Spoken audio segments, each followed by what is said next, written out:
Hi ಎಲ್ರಿಗೂ ನಮಸ್ಕಾರ. ಇವತ್ತು ಮನೆಯಲ್ಲೇ ನ್ಯಾಚುರಲ್ ಆಗಿ ಮನೇಲಿರುವ ಪದಾರ್ಥಗಳನ್ನು ಬಳಸ್ಕೊಂಡು ನ್ಯಾಚುರಲ್ ಹೇರ್ ಡೈನ ಯಾವ ರೀತಿ ಮಾಡೋದಂತ ಇವತ್ತಿನ ವಿಡಿಯೋದಲ್ಲಿ ತೋರಿಸ್ತಾ ಇದ್ದೀನಿ. ಬನ್ನಿ ವಿಡಿಯೋವನ್ನು ಸ್ಟಾರ್ಟ್ ಮಾಡೋಣ. ಸ್ಟಾರ್ಟ್ ಮಾಡೋಕ್ಕಿಂತ ಮುಂಚೆ ಹೊಸಬ್ರಾಗಿ ನೋಡ್ತಾ ಇದ್ದರೆ ಪ್ಲೀಸ್ ಒಂದು ಲೈಕ್ ಕೊಟ್ಟು ಸಬ್ಸ್ಕ್ರೈಬ್ ಮಾಡ್ಕೊಂಡು ನೋಡಿ. ಬನ್ನಿ ಇವಾಗ ಅದಕ್ಕೆ ಏನೇನು ಬೇಕಂತ ನೋಡ್ಕೊಂಬರೋಣ. ಹೇರ್ ಡೈಯನ್ನು ನಾವು ನ್ಯಾಚುರಲ್ ಆಗಿ ಮನೆಯಲ್ಲಿ ಇರುವ ಪದಾರ್ಥಗಳನ್ನು ಯೂಸ್ ಮಾಡ್ಕೊಂಡು ಮಾಡ್ತಿರೋದ್ರಿಂದ ನಾನಿಲ್ಲಿ ಫಸ್ಟು ಇಂಗ್ರೀಡಿಯೆಂಟ್ ಬಂದು ಇದು ಕಲೋಂಜಿ ಸೀಡ್ಸ್ ಅಂತ ನೋಡ್ತಾ ಇರ್ಬೋದು. ಇದನ್ನು ಕಪ್ಪು ಜೀರಿಗೆ ಅಂತ ಕೂಡ ಕರೀತಾರೆ. ಇದು ನಮ್ಮ ಕೂದಲಿನ ಆರೈಕೆಗೆ ತುಂಬಾ ಪ್ರಾಮುಖ್ಯತೆಯನ್ನು ಕೊಡುತ್ತೆ. ನೆಕ್ಸ್ಟ್ ಇವಾಗ ಕರಿಬೇವಿನ ಸೊಪ್ಪನ್ನು ತಗೊಳ್ತಾ ಇದ್ದೀನಿ. ಇದಂತೂ ನಮ್ಮ ಕೂದಲಿನ ಆರೈಕೆಗೆ, ಅದರ ಆರೋಗ್ಯವನ್ನು ಕಾಪಾಡೋದಕ್ಕೆ ತುಂಬ ಸಹಾಯ ಮಾಡುತ್ತೆ ಕರಿಬೇವಿನ ಸೊಪ್ಪು. ಹಾಗೆಯೇ ನೆಕ್ಸ್ಟ್ ಬಂದು ನಾನು ಇಲ್ಲಿ ಅಲೋವೆರಾವನ್ನು ತಗೊಳ್ತಾ ಇದ್ದೀನಿ. ಈ ಅಲೋವೆರಾವನ್ನು ಫಸ್ಟ್ ಏನು ಮಾಡಬೇಕು ನೋಡಿ, ಇಲ್ಲಿ ಗಿಡದಿಂದ ಕಟ್ ಮಾಡಿದಾಗ ಈ ರೀತಿ ಹಳದಿ ಕಲರ್ದು ನೀರು ಥರ ಬರುತ್ತೆ. ಇದು ಒಂದು 10ರಿಂದ 15 ನಿಮಿಷ ನಾವು ಕಟ್ ಮಾಡಿ ಹಾಗೇ ಇಟ್ಟರೆ ಈ ಥರ ಎಲ್ಲ ಕೂಡ ಬಿಟ್ಕೊಳ್ಳುತ್ತೆ. ಅದೆಲ್ಲ ಕೂಡ ಕಂಪ್ಲೀಟಾಗಿ ಹೋಗಬೇಕು. ಹಂಗಾಗಿ ಇವಾಗ ಒಂದು ಪ್ಲೇಟಲ್ಲಿ ನಾನು ತೆಗೆದ್ಬಿಟ್ಟು ಇಟ್ಟಿದ್ದೀನಿ, ಅದೆಲ್ಲ ಕೂಡ ಹೋಗಲಿ ಅಂತ ಹೇಳಿ. ನೋಡಿ, ಇಷ್ಟು ಬೇಕಾಗಿರೋದು, ಹಾಗೇ ಯೂಸ್ ಮಾಡ್ಕೋಬೇಡಿ, ತುಂಬಾ ಇಚ್ಚಿಂಗ್ ಬರುತ್ತೆ. ಸೊ ನಮಗೆ ಈಗ ಈ 3 ಇಂಗ್ರೀಡಿಯೆಂಟಲ್ಲಿ ನಾವು ನ್ಯಾಚುರಲ್ ಒಂದು ಹೇರ್ ಡೈಯನ್ನು ರೆಡಿ ಮಾಡ್ಕೊಳ್ಳೋಣ ಬನ್ನಿ. ಮೊದಲಿಗೆ ಈ ಕರಿಬೇವಿನ ಸೊಪ್ಪನ್ನು ಚೆನ್ನಾಗಿ ತೊಳ್ಕೊಂಡು ಅದರಲ್ಲಿ ನೀರಿನ ಅಂಶ ಎಲ್ಲ ಕೂಡ ತೆಗಿಬೇಕು. ಹಾಗಾಗಿ ಸ್ವಲ್ಪ ಒಣಗ್ಲಿಕ್ಕೆ ಇಟ್ಬಿಟ್ಟು ಇವಾಗ ನಾನು ಇದರ ಎಲೆಗಳನ್ನೆಲ್ಲ ಕೂಡ ಬಿಡಿಸ್ಕೊತಾ ಇದ್ದೀನಿ. ಖಂಡಿತ ನಾನಿವಾಗ 2 ತಿಂಗಳಾಗಿ 3ನೇ ತಿಂಗಳು ಇದನ್ನು ಯೂಸ್ ಮಾಡ್ತಾ ಇರೋದು, ಈ ಹೇರ್ ಡೈಯನ್ನು. ಅಂದರೆ 30+ ಆದಮೇಲೆ ಲೈಟಾಗಿ ಗ್ರೇಯರ್ಸ್ ಬರೋದಕ್ಕೆ ಸ್ಟಾರ್ಟ್ ಆಗುತ್ತೆ. ರೂಟ್ಸಿಂದನೇ ಸಣ್ಣದಾಗಿ ಬರೋಕ್ಕೆ ಸ್ಟಾರ್ಟ್ ಆಗುತ್ತಲ್ವ, ಆವಾಗ ಖಂಡಿತ ನೀವು ಇದನ್ನು ಟ್ರೈ ಮಾಡಿ. ನನಗಂತೂ ಒಳ್ಳೆ ರಿಸಲ್ಟ್ ಸಿಕ್ಕಿದೆ, ಹಾಗಾಗಿ ನಿಮಗೂ ಕೂಡ ಶೇರ್ ಮಾಡ್ತಾ ಇದ್ದೀನಿ. ನೀವು ಡೆಫಿನೆಟಾಗಿ ಯೂಸ್ ಮಾಡಿ ನೋಡಿ, ಆಮೇಲೆ ನನಗೆ ಕಮೆಂಟ್ ಮಾಡಿ. ಕೆಲವರಿಗೆ ಗ್ರೇಯರ್ಸ್ ಬರೋದಕ್ಕೆ ಸ್ಟಾರ್ಟ್ ಆಗುತ್ತಲ್ವ, ಯಾವುದನ್ನು ಯೂಸ್ ಮಾಡಬೇಕಂತ ಗೊತ್ತಾಗಲ್ಲ. ಸೊ ಹೊರ್ಗಡೆ ಕೆಮಿಕಲ್ ಇರೋದನ್ನು ತೊಗೊಂಬಂದು ಯೂಸ್ ಮಾಡಿದ್ರೆ ಅದು ಸ್ಕಿನ್ ತುಂಬಾ ಸೆನ್ಸಿಟಿವ್ ಇರೋರಿಗಂತೂ ಬೇಗ ಅಲರ್ಜಿ ಥರ ಆಗುತ್ತೆ, ಇಚ್ಚಿಂಗ್ ಬರೋದು, ಬೇರೆ ಎಲ್ಲ ಪ್ರಾಬ್ಲಮ್ಸ್ ಬರುತ್ತೆ. ಹಾಗಾಗಿ ಮನೇಲಿ ಈ ಥರ ಟ್ರೈ ಮಾಡಿ ನೋಡಿ.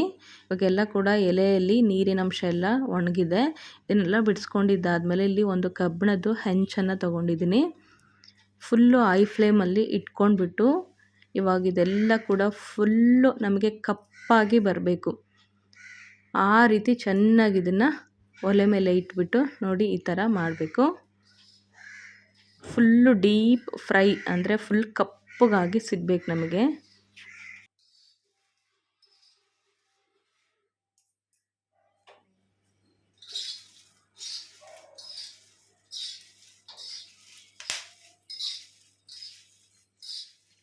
ಇದು ಹಸಿದಲ್ವ ಸೊಪ್ಪು, ಹಾಗಾಗಿ ಹೊಗೆ ಬರೋದಕ್ಕೆ ಸ್ಟಾರ್ಟ್ ಆಗುತ್ತೆ. ಐ ಫ್ಲೇಮಲ್ಲೇ ಇರಲಿ, ಇಲ್ಲ ಅಂತ ಹೇಳಿದರೆ ಅದು ಬೇಗ ನಮಗೆ ಕಪ್ಪಾಗೋದಿಲ್ಲ. ಹಾಗಾಗಿ ಫುಲ್ ಐ ಫ್ಲೇಮಲ್ಲಿ ಇಟ್ಕೊಂಡೆ ನೀವು ಚೆನ್ನಾಗಿ ಇದನ್ನು ಫ್ರೈ ಮಾಡಿ ಹಂಚ ಮೇಲೆ.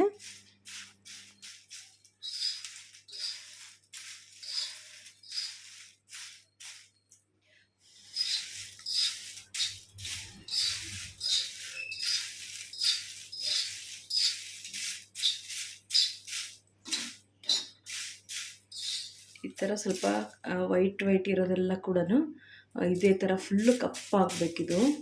ನಮಗೆ ಬೇಕಾಗಿರೋದು ಹೇರ್ ಡೈ ಅಲ್ವಾ, ಹಾಗಾಗಿ ಫುಲ್ಲು ಕಪ್ಪಾಗಬೇಕು. ಒಂದು 5 ನಿಮಿಷ ಒಂದು ಮೀಡಿಯಮ್ ಫ್ಲೇಮಲ್ಲಿ ಇಟ್ಕೊಂಡೆ ಸ್ವಲ್ಪ ಈ ಥರ ಮಾಡಿ, ಆವಾಗ ನೀಟಾಗಿ ಎಲ್ಲ ಕೂಡ ಪ್ರತಿಯೊಂದು ಕೂಡ ಎಲ್ಲ ಕೂಡ ಕಪ್ಪಾಗ್ತವೆ. ಸ್ವಲ್ಪ ಹೊಗೆ ಬರ್ತಿದೆ, ಸ್ವಲ್ಪ ಅಡ್ಜಸ್ಟ್ ಮಾಡ್ಕೊಂಡು ನೋಡಿ. ಸೊ ಇಷ್ಟ ಆಗಿದೆ ಅಲ್ಲ, ಇಷ್ಟ ಆದರೆ ಸಾಕಿದು. ಫುಲ್ ಕಪ್ಪಗಾಗಿದೆ ನೋಡಿ, ಈ ಥರ ಫುಲ್ ಕಪ್ಪಾಗಿದೆ. ಈ ಟೈಮಲ್ಲಿ ನಾವು ಈ ಕಲೋಂಜಿ ಸೀಡನ್ನು ಹಾಕಿ 1-2 ನಿಮಿಷ ಅಷ್ಟೇ ಇದನ್ನು ಫ್ರೈ ಮಾಡ್ಕೊಳ್ಳೋಣ.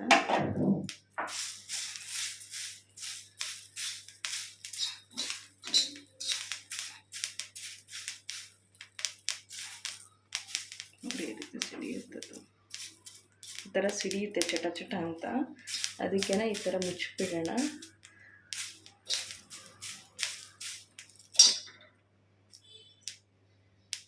ಮುಚ್ಚಿಬಿಟ್ಟು ಇವಾಗ ಇದನ್ನು ಮುಚ್ಚಿಬಿಟ್ಟು ಸ್ಟವನ್ನು ಆಫ್ ಮಾಡಿಬಿಡೋಣ.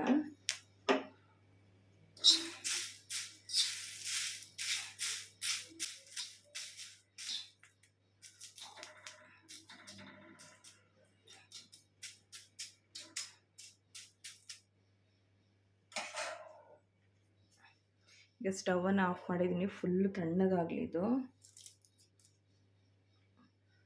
ನೋಡ್ಬೋದು ಇವಾಗ ಇದೆಲ್ಲ ಕೂಡ ತಣ್ಣಗಾಗಿದೆ ನೋಡಿ, ಫುಲ್ ತಣ್ಣಗಾಗಿದೆ.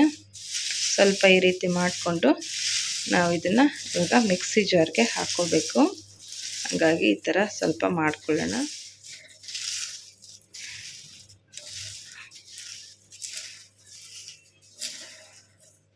ಬೇಗ ಮಿಕ್ಸಿ ಇದಾಗೋದಿಲ್ಲ, ತಿರುಗೋದಿಲ್ಲ ಬ್ಲೇಡ್ಸ್, ಹಂಗಾಗಿ ನೋಡಿ ಈ ಥರ ಕಪ್ಪುಗೆ ಇದು ಸೀದೋಗಿರೋ ಥರ ಆಗಬೇಕು. ಆವಾಗಲೇ ನಾವು ಡೈನ ರೆಡಿ ಮಾಡ್ಕೊಳ್ಳೋದಕ್ಕಾಗೋದು. ಹಂಗಾಗಿ ಇವಾಗ ಇದನ್ನು ಮಿಕ್ಸಿ ಜಾರ್ಗೆ ಹಾಕ್ಕೊಂಡು ನುಣ್ಣದಾಗಿ ಪುಡಿ ಮಾಡ್ಕೊಳ್ಳೋಣ. ಅದ್ರ ಜೊತೆಯಲ್ಲಿ ಇವಾಗ ನಾವು ಆಲೂವೆರಾ ಕೂಡ ಸೇರಿಸ್ಕೊಳ್ಳೋಣ.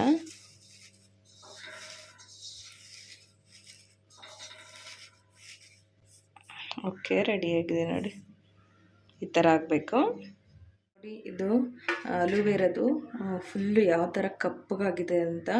ಇದೇನಾದರೂ ಸ್ಕಿನ್ನಿಗೆ ಟಚ್ ಆದರೆ ಸಿಕ್ಕಾಬಟ್ಟೆ ಇಚ್ಚಿಂಗ್ ಬಂದುಬಿಡುತ್ತೆ. ಹಾಗಾಗಿ ಇದನ್ನು ತೆಗಿಬೇಕು ನೋಡಿ. ಇವಾಗ ತೆಗೆದು ಒಂದ್ಸರಿ ತೊಳೆದು ಇಟ್ಟಿದ್ದೀನಿ ನಾನು.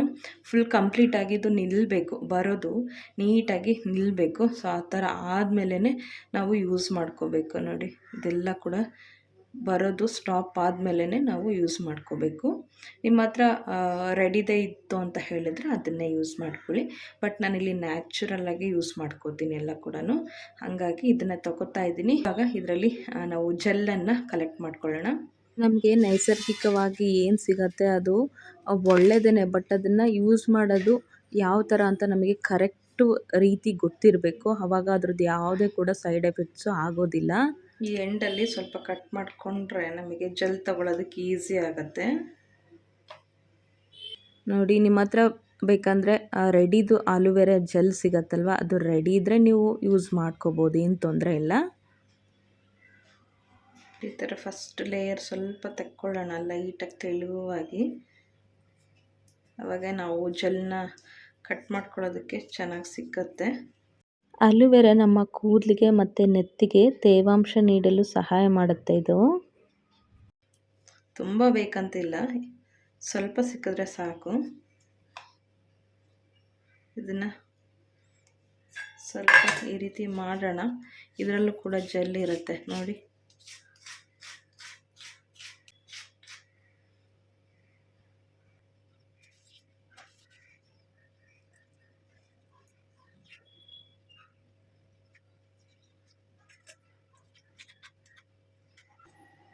ಏರ್ಸಿಗೆ ತುಂಬ ಒಳ್ಳೆಯದು, ಸಿಲ್ಕಿಯಾಗಿ ಸಾಫ್ಟಾಗಿ. ಈ ಸ್ಪ್ಲಿಟ್ ಎಂಡ್ಸ್ ಆಗುತ್ತಲ್ಲ ಅದಕ್ಕೆಲ್ಲ ಕೂಡ ಅವಾಯ್ಡ್ ಮಾಡುತ್ತೆ ಇದು, ನಾವು ಆಲೂವೆರಾ ಹಾಕೋದ್ರಿಂದ.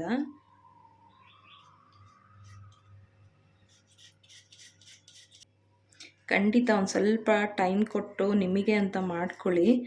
ಸೊ ಆವಾಗ ನಮಗೆ ನೆಕ್ಸ್ಟು ಏರ್ದು ಪ್ರಾಬ್ಲಮ್ಸ್ ಬರೋದು ಸ್ವಲ್ಪ ಅವಾಯ್ಡ್ ಆಗ್ತವೆ. ಯಾವಾಗಲೂ ಬ್ಯುಸಿ ಅಂತ ನಮ್ಮನ್ನೇ ನಾವು ಮರ್ತು ಹೋಗ್ಬಿಡ್ತೀವಿ ನೋಡಿ. ಇವಾಗ ಇದನ್ನು ಕೂಡ ನಾನು ಜೆಲ್ಲನ್ನು ಕಲೆಕ್ಟ್ ಮಾಡಿ ಆಮೇಲೆ ಕಂಟಿನ್ಯೂ ಮಾಡ್ತೀನಿ ನೋಡಿ. ಇಷ್ಟು ಜೆಲ್ ಸಿಕ್ಕಿದೆ.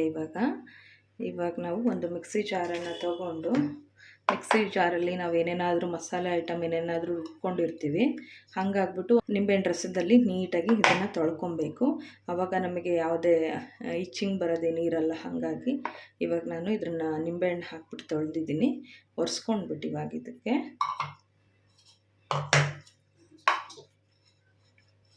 ನಾವು ನೋಡಿ ಇಷ್ಟು ಬಂದಿದೆ.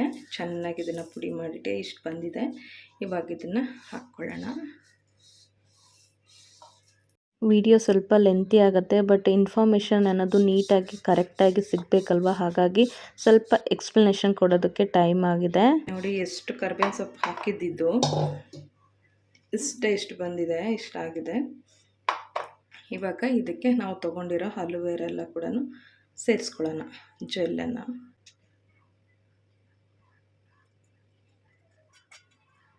ಒಂದು ಸ್ವಲ್ಪ ನೀರು ಹಾಕ್ಕೊಳ್ಳೋಣ, ಜಾಸ್ತಿ ಬೇಡ ನೋಡಿ. ಒಂಚೂರು ಹಾಕ್ತೀನಿ ನಾನು, ಎಷ್ಟು ಸಾಕಾಗತ್ತೆ. ಜೆಲ್ಲೊಂದಿಗೆ ಇದು ತೆಳುವಾಗತ್ತೆ, ಸಾಕಿಷ್ಟು.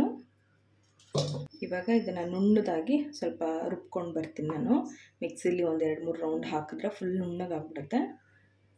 ಆವಾಗ ನಮಗೆ ಹೇರ್ಗೆ ಹಚ್ಚೋದಕ್ಕೆ ಚೆನ್ನಾಗಿ ಲಿಕ್ವಿಡ್ ಕನ್ಸಿಸ್ಟೆನ್ಸಿ ಚೆನ್ನಾಗಿ ಬರುತ್ತೆ ನಮಗೆ. ನೋಡಿ ಇವಾಗ ಫುಲ್ಲು ನಾನು ಇದನ್ನು ಪೇಸ್ಟ್ ಮಾಡ್ಕೊಂಡು ಬಂದಿದ್ದೀನಿ. ನೋಡಿ ಯಾವ ಥರ ಇದೆ ಕಲರ್ ಅಂತ.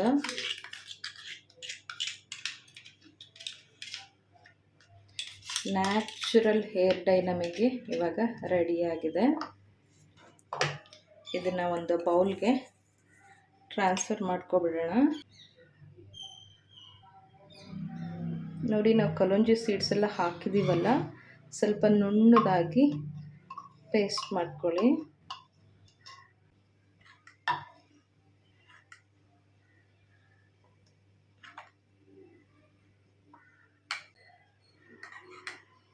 ಮತ್ತೆ ನೀರು ಹಾಕ್ಕೊಳ್ಳೋದು ಬೇಡ, ಅದನ್ನು ನೀಟಾಗಿ ಕೈಯಿಂದನೇ ಹಾಗೇನೆ ತಕ್ಕೊಂಬಿಡಿ. ಮತ್ತೆ ನೀರು ಮಿಕ್ಸ್ ಮಾಡಿದ್ರೆ ತುಂಬ ತೆಳುವಾಗುತ್ತೆ. ಆವಾಗ ನಮಗೆ ಕೂದಲಲ್ಲಿ ಇದು ಹಚ್ಚಿದ್ರೆ ಬೇಗ ಇಳಿದ್ಬಿಡುತ್ತೆ. ನೀಟಾಗಿ ಕೂದಲಿಗೆ ಅದು ಹತ್ಕೊಳ್ಳೋದಿಲ್ಲ. ಹಾಗಾಗಿ ನೀರನ್ನು ಹಾಕಬೇಡಿ, ಹಾಗೆ ಇದು ಮಾಡ್ಕೊಳ್ಳಿ. ನೋಡಿ ಖಂಡಿತ ನೀವು ಹೊರಗಡೆ ಕೆಮಿಕಲ್ಸ್ ಇರೋವಂಥದ್ದನ್ನು ತೊಗೊಂಬಂದು ಬಳಸೋ ಬದಲು ಈ ಥರ ಮಾಡಿ ನೋಡಿ. ಡೆಫಿನೆಟಾಗಿ ನೀವು ಒಂದು 3 ಮಂತ್ಸ್ ಒಳಗಡೆ ಆದಷ್ಟು ಗ್ರೇ ಹೇರ್ಸ್ ಏನು ಬರ್ತಾ ಇರುತ್ತಲ್ಲ ರೂಟಿಂದ, ತುಂಬ ಅವಾಯ್ಡ್ ಮಾಡುತ್ತೆ. ನಾನು ಇವಾಗ ತೋರಿಸ್ತೀನಿ ನನ್ನದು ಹೇರು ಯಾವ ಥರ ಒಂದೊಂದೇ ಲೈಟಾಗಿ ಗ್ರೇ ಹೇರ್ಸ್ ಬರೋದಕ್ಕೆ ಸ್ಟಾರ್ಟ್ ಆಗ್ತಿದೆ ಅಂತ ಹೇಳಿ. ನಾನು ಆಲ್ಮೋಸ್ಟ್ ಒಂದು 2 ಮಂತ್ಸ್ ಆಯಿತು ಇದನ್ನು ಹಚ್ಚೋದಕ್ಕೆ. ಇದು 3ನೇ ತಿಂಗಳು ನಾನು ಕಂಟಿನ್ಯೂ ಮಾಡ್ತಾ ಇರೋದು. ನೆಕ್ಸ್ಟ್ ಬರೋದು ನನಗೆ ಅವಾಯ್ಡ್ ಆಗುತ್ತೆ.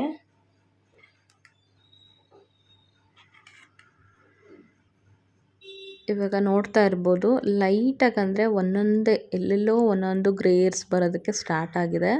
ಹಾಗಾಗಿ ಇನ್ನೊಂದು 3-4 ವರ್ಷ ಬಿಟ್ಬಿಟ್ರೆ ಇನ್ನೂ ಸ್ವಲ್ಪ ಜಾಸ್ತಿ ಗ್ರೇ ಹೇರ್ಸ್ ಅನ್ನೋದು ಜಾಸ್ತಿ ಆಗುತ್ತೆ. ಹಾಗಾಗಿ ನಾನೇನು ಮಾಡ್ತಾಯಿದ್ದೀನಿ ಅಂದರೆ 15 ದಿನಕ್ಕೆ ಒಂದು ಸರಿ, ವಾರಕ್ಕೊಂದು ಸರಿ ಆದರೆ ನೀವು ಹಚ್ಬೋದು. ನಾನು 15 ದಿನಕ್ಕೆ ಒಂದು ಸರಿ ಅಷ್ಟೇ ಹಚ್ತಾ ಇದ್ದೀನಿ. ಎಲ್ಲೆಲ್ಲಿ ಸ್ವಲ್ಪ ನಿಮಗೆ ಗ್ರೇ ಹೇರ್ಸ್ ಅನ್ನೋದು ಸ್ಟಾರ್ಟ್ ಆಗ್ತಿದೆ ಅಂತ ಗೊತ್ತಾಗತ್ತಲ್ವ, ಅಲ್ಲಿ ನೀವು ನೀಟಾಗಿ ಹಚ್ಕೋಬೋದು.